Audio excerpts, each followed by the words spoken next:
5 trends in vinyl collecting that seriously need to stop. We will discuss on this episode talking about records. My name is G.I. Sanders from NTX Vinyl, a small chain of independent record shops in the Dallas-Fort Worth area. If you're not local but you're in the United States, we do ship. You can check out our inventory at ntxvinyl.com. We'd love it if you subscribe to our channel on YouTube and follow us on Facebook and Instagram. So this is a fun topic.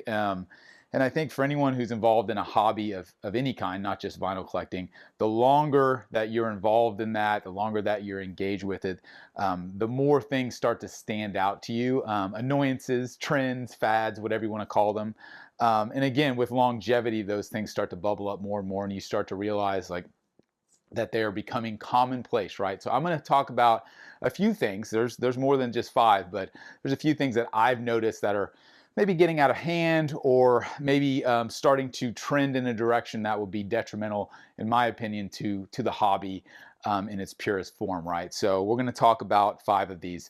First on the list, if I'm thinking of trends that I think personally need to stop as a record store owner and as a collector, the first on that list would be the overabundance of variants with new releases. This is a hot topic because there are a lot of people out there, and they're growing every day. That group of people is growing every day that collect the different variants of a new release or even a reissued album. What do I mean by variant? Well, essentially, when a new album is pressed, or maybe it's a reissue of an older album, either way, the label has an option at that point. The label, the artist, whoever's making the decision, to just press it one time, meaning one specific edition or version of an album. Most of the time, the variants come in regards to the color of the vinyl. And these days, we are seeing an overabundance of variants in regards to colored vinyl. Some artists, I won't name names, upwards of 20 different colors coming out. I've seen even more than that of the same album, right? So what does that do? What does that mean? Well, it creates an environment of FOMO, fear of missing out, for a lot of people who really love that artist, or who really like to collect the different variants. For me, the biggest detriment is that the different color variants, again, when it gets out of hand, like I'm fine if you're just going to do, a standard black version or a colored version, maybe an indie exclusive. But now you're getting into the territory of a Walmart exclusive, a Target exclusive, an artist store exclusive, a Spotify exclusive. It's out of hand, right? And it's doing 2 things. One is it puts a lot of the importance on something that is not rooted in the music. Because if you're someone who's collecting 20 different versions of a record, even 10 different versions of a record, you're probably not listening to all those. And to me, that's not great for the industry, because it all needs to come back to the music, right? And I think, and I'm not saying that the person who pays their good money for those, they don't deserve to own them. They want to collect the different colors. That's their choice. That's fine. What I'm saying is, it's not a positive indicator or trend for the industry if that's the way things continue to go, especially as it pertains to top tier artists. Independent artists are putting out a couple hundred LPs, or maybe 1,000 LPs, and they're splitting it up between 3 or 4 different variants. That's one thing. But when you have a major artist release a title and there's 20 different variants, you've got to think there's thousands of each one of those at a minimum, maybe tens of thousands. And that's creating a scenario, which is the bigger deal, that really bogs down pressing plants. I've talked about it ad nauseum on my channel. Pressing plants are extremely overwhelmed with demand right now, because a lot of people are getting into the hobby of collecting records.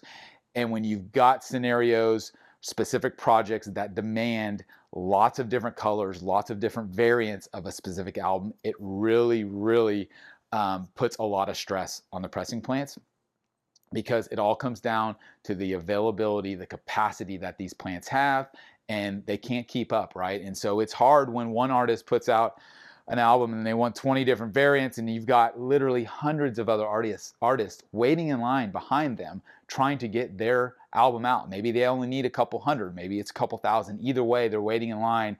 And when you press 20 different colors of a record, regardless if it's at one pressing plant or spread out across many, you are doing a disservice to a lot of other artists, right?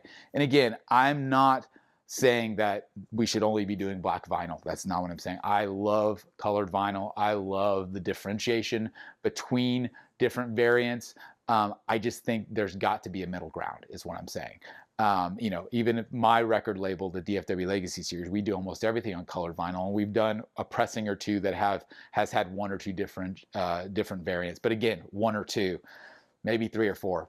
Like let's keep it in check. So that's the biggest one for me, I think. And I see a lot of people getting into it where they'll show a photo of 20 different records. It's the same record, all the different colors sticking out. And I'm kind of like, really? Like, you know, why can't you just pick two or three and then, you know, spend your money on 17 other albums of different music, new music, discover something new, right? And so, look, I'm as guilty as anyone to a certain level. I do have albums where I've got a couple different variants of, but I try and keep it in check. And again, the more I see it throughout the industry, it's just starting to raise a red flag for me, because if the trend continues, then I think the capacity and the supply issues are going to continue to struggle as well, which they are right now. So that's number one. Number two, and this kind of goes, well, no, it goes along with it a little bit, but it's a little different angle.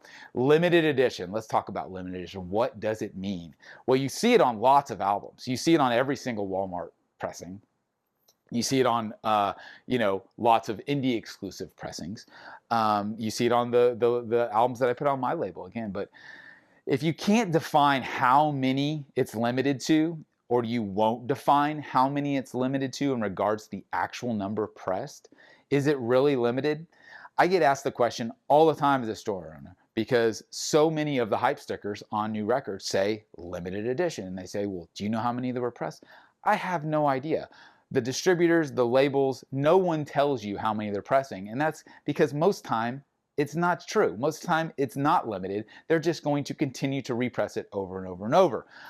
This has come up a lot, again, because of the big box exclusives, specifically Walmart, where everything is limited edition. And then the prices go up because you can't find them at the stores anymore. And then 3 months later, guess what? Stone Temple Pilots Core and Purple, they're back in stock and they're readily available on Walmart Online and Walmarts all over the nation. So was it really limited to all those people who bought that first one? No, it wasn't. So what I'm saying is just, again, find a middle ground. Like if you're not going to put a pressing number on it, don't call it a limited edition. Call it a special edition. Just change the marketing, right? Just to create some clarity for the buyers, to create some clarity for the record stores. Because again, we're the ones who have to answer these questions about how limited is this? We have no idea. I get asked all the time, is so-and-so, is this album gonna get repressed? Or when's this gonna get repressed? Or how many did they press of this? 99 times out of 100, the record store owner does not have that information because it simply is not passed down to us. And in most cases, that's because they don't want you to know, because they want to press as many as they can sell, which I'm all for supply. Like I'm all for labels and artists pressing as many albums as they need to facilitate the demand. That's what's going to move this industry forward and keep people engaged and get the music out to the people, because it's about the music. So I'm just suggesting the trend of the marketing of phrasing things as limited probably needs to be scaled back. It needs to be, you know, everyone needs to take a gut check before they print those hype stickers, and just be upfront and be transparent with the consumer. That's what I'm saying. All right, number 3 on the list. This is a huge one. Beginner shaming. What I mean by that is there are new collectors every day, every hour, getting into this, and they're starting to experience vinyl for the very first time. Like it or not, it's the truth. I personally think it's amazing, because that's the only thing that's going to give this industry the legs it needs to actually sustain long term as a physical format and have staying power, right? But what you see online, a lot of times, not everywhere, not in all cases, but too often, in my opinion, is you see people who just got into this, who are just now starting to experience vinyl as a hobby or as a medium, and they're asking questions. And they're saying, hey, I just got this record, or I just got this turntable. And there is an overwhelming amount of response that is negative to those. And it's really disappointing to see from people who collected for a long time. I've collected for 20, 25 years. And when I see people who post, whether it's, on any of the social media channels that NTX Vinyl has, or lots of the other Facebook groups or YouTube pages, whatever it may be, wherever, it doesn't matter the social media outlet, there's always going to be commentary. And you just see it too often to where people talk down to the new collector. And it's really disappointing, because how are they supposed to become an experienced collector if they don't get answers to those questions and they don't learn? Now, it goes both ways. Don't come into an audiophile group and post a picture of a record that obviously doesn't fit and expect to get a response, or a turntable that's very low end. Like, you need to know what you're doing a little bit, have some common sense if you are a new collector, about where to go, who to talk to, what channels to watch, what groups to join. There's some education that needs to take place there as well, as far as pointing people in the right direction. But again, it's just really disappointing to see when a new collector joins a group, or is excited about a new purchase or something they did, and they automatically just get punched in the gut by someone on social media, because that's what social media does. It allows for people to do that. And so it's just disappointing. And I hope it's a trend that starts to go downward, because for the last couple of years, as so many new collectors have entered the game, I've seen it more and more where people just get shamed and talked down to because they're not as experienced, because they're new. And that's really disappointing. So I'm hoping that's a trend that does not continue. Number 4, this is kind of similar, and it ties into a couple of the other points I mentioned in regards to big box stores and limited edition and variants. There is definitely a contingency of record collectors who are what I call indie store snobs. Now, keep in mind, I own an independent record store, right? And I've been a record collector for a number of years and have exclusively shopped at independent record stores. So keep that in mind for a little context. But 9 times out of 10, when someone, in again, talking about online vinyl groups, whether Facebook, Instagram, YouTube, TikTok, wherever it is, post a copy of a readily available record that they, in most cases, got at a Walmart or a Target, or they say, I bought it from Amazon, right? You're going to get the indie store snob who's going to say, Walmart, why would you ever buy records at Walmart or Amazon? You idiot. Why would you purchase a record from Amazon? Go to the indie store. Look, I get it. I own an indie store, and a big part of me agrees, but you're not helping the person, because all you're doing is teaching them that the records at Walmart or anywhere else, any other big box that isn't an indie store, are garbage. And the truth is, they're not. They're the same records in most cases, making generalizations. Of course, they have their limited edition variants, but most of the catalog titles, most of the reissues, the same ones I stock in my store, the same ones that they're stocking in any big box store or online and physical, right? And so again, it's just disappointing to see that people don't have a more open mind, because the reality is that any outlet that sells records, I don't care if they're selling new records, used records, cheap records, expensive records, rare records, doesn't matter. Any outlet that sells records and is facilitating the supply to meet the overwhelming demand right now is a good thing for this industry. So I hate it when I see people respond to a picture of a Walmart record and start immediately talking down to people like they shouldn't be shopping at Walmart. Look, I wish everyone could shop at indie record stores all the time, but that's not the real world. A lot of people don't even have an independent record store in their town that they can go to. And a lot of people need to get the best price possible, even if it comes down to pinching pennies. So I get it. So, again, that's number 4 on my list, is the indie store snob. I'm just tired of seeing it, and that's coming from an independent record store owner. So take that for what it's worth. Number 5 on the list, this is huge. If there's a trend in vinyl records right now in the music industry as it pertains to physical media, if there's a trend that really needs to stop, and it's a hard problem to solve, it's quality control. It is. There are so many issues right now with, I'm specifically talking about new records, new releases, catalog titles, it doesn't matter. Anything that's getting pressed right now, there is absolutely an issue with quality control. I see it every day. As more records are going out into the market, as pressing plants are somewhat starting to catch back up, coming out of the pandemic era, the amount of returns, the amount of issues with new vinyl in regards to albums that are warped, albums that are just really dirty or even scratched. Mainly it's the vinyl component. I don't see it a ton in regards to packaging. It's more so obviously just the pressing of the vinyl. And it's a hard problem to solve. Look, I tell this to everybody. It's like right now you've got a whole bunch of people, middle-aged like myself, maybe some older, some younger, regardless. You got a whole bunch of people who are trying to reinvent an industry. The vast majority of people who really cut their teeth in the vinyl record industry when it was born and in its heyday between, let's say, the 60s and the 80s, roughly, all those people are gone. They're either retired or they're dead or they want nothing to do with this. And so, again, I'm generalizing, there's still some of them around. But as a generalization, the people who are trying to revive this industry from a manufacturing standpoint, this is an entirely new craft that they're having to learn, not only how the equipment works, how it should evolve from a technology standpoint so it can become more efficient, obviously, to get more records out faster, or is that the opposite way you should go? You should maybe pull it back and go slower so the quality control is even more in control, right?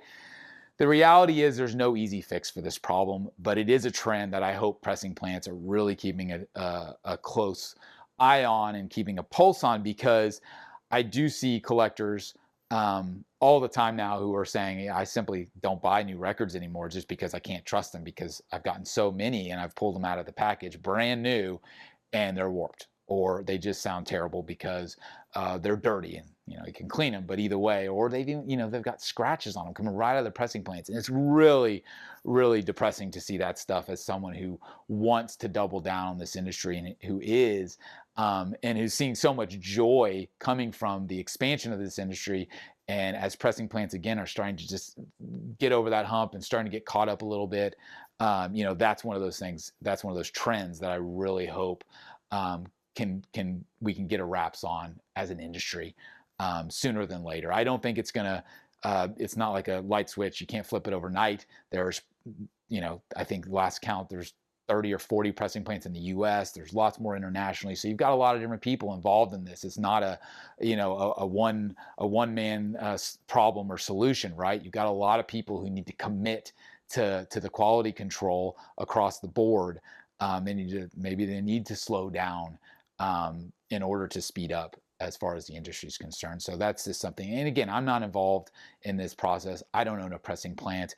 I only get the records in, and then I get them back sometimes because of customers who have a defective copy and those types of things. I'm not saying it's overwhelming. I'm just saying I'm starting to see it happen more and more, and that's why I'm calling it a trend, at least from my point of view, and again from seeing a lot of discussion online about the topic. So those are 5 trends that I really think need to stop. I hope they stop, or at least, again, find that middle ground with them. If you're talking about the variants, the limited edition marketing, shaming beginner collectors or shaming people who don't shop at only independent stores, and then of course the quality control. So if we can get those things under control, I think the industry will be much better off for the long term. So I'd love to hear from you if you've got some other trends or fads or annoyances with the industry, things that I haven't pointed out. I'd love to hear them. Put them in the comments. Really appreciate you watching. As always, I'll pop some more videos up. Stick around the channel.